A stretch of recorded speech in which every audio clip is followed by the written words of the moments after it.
Thomas Saison, qu'est-ce qui vous a le plus marqué au cours de toutes ces conférences organisées par TripVivid?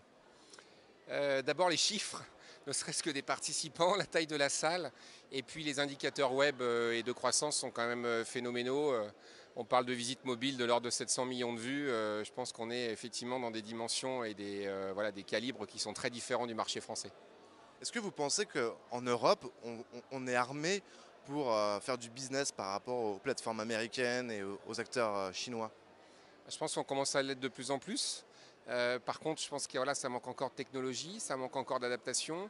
On voit comment les Chinois adaptent des modèles comme WeChat beaucoup plus vite que le marché européen. Donc voilà, je pense que ça nécessite en tout cas de s'ouvrir sur les deux mondes. On consomme pas mal d'applis américaines aujourd'hui. Je pense qu'il faut commencer à en utiliser quelques-unes asiatiques. Vous pensez à laquelle par exemple?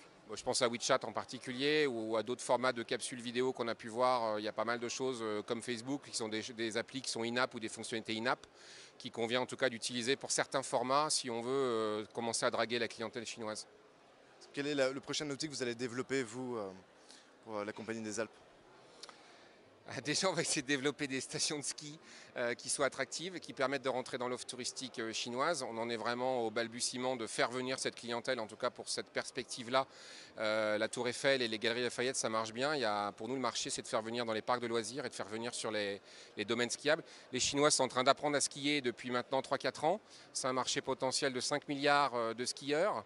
Donc on ne pourra peut-être pas tous les accueillir en une fois. Et ça nécessitera un certain nombre d'adaptations avec certainement une première étape qui est que les Chinois ne viendront pas skier comme on a l'habitude de le faire sur une semaine complète, mais certainement ponctueront leur séjour global sur l'Europe ou sur la France avec 1 ou 2 journées sur le marché français du ski.